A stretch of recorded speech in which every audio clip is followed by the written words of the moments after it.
Hello friends, मैं हूं असद इमाम खान। आज सेफ्टी में हम बात करने जा रहे हैं परमिट के बारे में।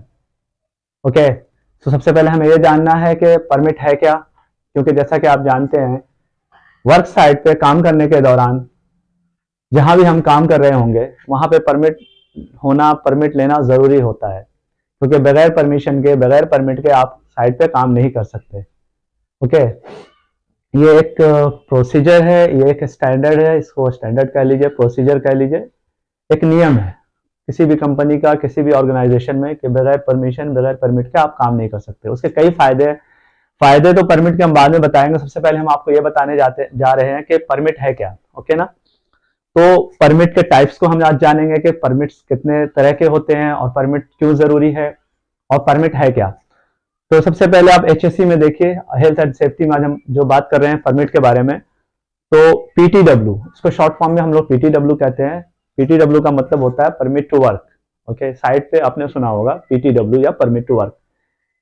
परमिट टू वर्क को समझिए है क्या। ये परमिट टू वर्क का डेफिनेशन क्या है।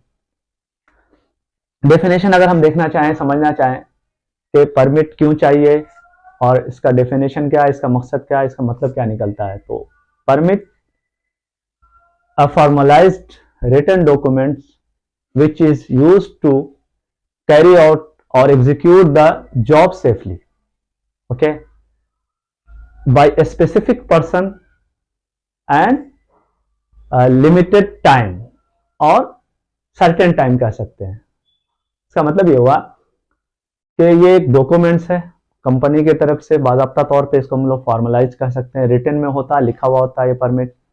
इसमें बहुत सारे कॉलम्स होते हैं, बहुत सारी चीज़ें ज़रूरी होती है लिखना। और इस परमिट को पाने के लिए, लेने के लिए कौन परमिट लेगा, किसे ज़रूरत है। एक तो वो होता है जिसको हम लोग कहते हैं परमिट एप्लीकेंट, जिसे परमिट चाहिए। उसके अलावा परमिट इशू कौन करेगा, कौन परमिट आपको देगा, है ना।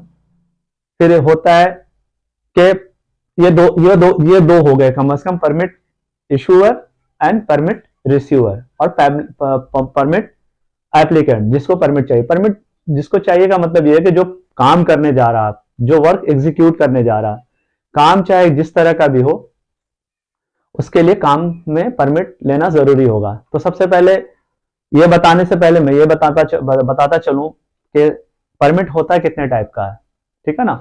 परमिट के टाइप्स अगर आप जानेंगे तो आपको पता चलेगा कि कम से कम 6-7 जो है बहुत कॉमन है, जो कि साइट पे यूज होते हैं। उसके अलावा भी और भी परमिट की जरूरत पड़ सकती है। ओके, तो पहले परमिट का देखिए, मैंने लिखा हुआ इधर, ठीक है, 7 परमिट मैंने लगभग लिखे हैं इसमें।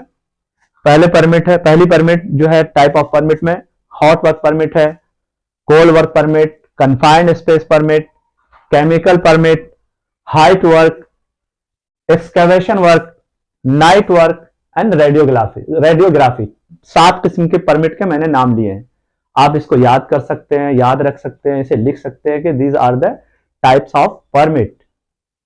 It's depend upon the sometime each work permit categorized depending on the nature of job and hazard involved it, उसके हिसाब से हमें परमिट लेना पड़ता है।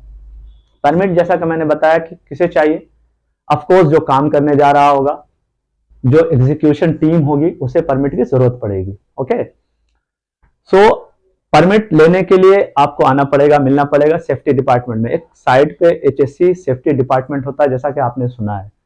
आप सेफ्टी डिपार्टमेंट में एचएससी ऑफिस में जाएंगे, सेफ्टी के ऑफिस में जाएंगे, वहां जाने के बाद आपको जो है परमिट का रिक्वायरमेंट आपको बताना पड़ेगा कि मुझे परमिट चाहिए, तो वो आपको परमिट इशू करेंगे। सेफ्टी डिपार्टमेंट आपको परमिट इशू करेगा, एक सेफ्टी ऑफिसर या एक सेफ्टी इंजीनियर आपको परमिट देगा। परमिट जो होगा वो परमिट रिटन डॉक्यूमेंट्स होगा, जिसमें के बहुत सारे कॉलम्स होते हैं, बहुत सारी चीजें कंपलसरी होती है, उसमें लिखी हुई होती है और उसको फिल करना पड़ता है। जैसे कि फॉर एग्जांपल मैं देता हूं कि सबसे पहला जो कॉलम होता है वो होता है डेट एंड टाइम। दूसरा नंबर है कि काम किस तरह का आप करने जा रहे हैं, काम जिस तरह का काम करने जा रहे हैं उस तरह के काम की एक्टिविटीज को बाकायदा तौर पे लिखा जाएगा। फॉर एग्जांपल हॉट वर्क, आपको वेल्डिंग या ग्राइंडिंग या कटिंग की जरूरत है परमिट की, तो आपको हॉट वर्क परमिट की जरूरत पड़ेगी और हॉट वर्क परमिट लिख के देंगे कि आप ग्राइंडिंग, कटिंग, वेल्डिंग के लिए जा रहे हैं। तो ये मैंने एक एग्जांपल दिए। फिर उसके अंदर होगा कि इसमें हजार्ड क्या है, हजार्ड का कॉलम होगा। फिर हजार्ड के अकॉर्डिंग जो हजार्ड है वो हजार्ड लिखा जाएगा। उसके बाद हजार्ड का प्रिकॉशंस क्या है, फिर प्रिकॉशन भी उसमें मेंशन होगा। और उसके अकॉर्डिंग एक सेफ्टी ऑफिसर जो है जाके साइट पे चेक करेगा कि हजार्ड तो है, यहाँ पे ये लोग काम करने जा रहे हैं, तो इसमें प्रिकॉशंस लिया गया कि नहीं लिया गया है, सेफ्टी कंप्लायंस यूज किया गया कि नहीं किया गया है, तो वो उसको वेरीफाई करेगा। और अगर नहीं होगा तो उसको रिकमेंड करेगा और इम्प्लीमेंट कराएगा। ओके, तो ये मैंने बता दिया। तो परमिट एक तो हो गया कि जिसको चाहिए उसको बोलते हैं परमिट एप्लीकेंट, और दूसरा हो गया परमिट इशूअर, वो है सेफ्टी ऑफिसर या सेफ्टी इंजीनियर, यानी कि एचएससी डिपार्टमेंट से आपको इशू किया जाएगा। इसका टाइम है कि कब तक ये टाइम परमिट जो है वैलिड है। ये एक्चुअली एक परमिट जो है पूरे 1 वीक के लिए, एक हफ्ते के लिए होता है, गोया के 7 दिन के लिए, एक दिन उसमें छुट्टी होती है, तो 6 दिन के लिए होता है। और डेली इसको जो है हमें रिवैलिड कराना पड़ता है, डेली इसको साइन कराना पड़ता है, यानी कि एक दिन के लिए ही परमिट होती है। दूसरे दिन नेक्स्ट डे काम करने के लिए उस परमिट में सेफ्टी ऑफिसर या इंजीनियर का साइन होना चाहिए। तो ये मैंने आज आपको बताया परमिट के बारे में, टाइप्स ऑफ परमिट भी बता दिया, और जो इससे इन्वॉल्व चीजें थी, बातें थी, वो मैंने आपको एक्सप्लेन कर दी। तो मिलेंगे हम आपसे नेक्स्ट वीडियो में, कुछ और भी एचएससी में बात करेंगे। Thank you so much.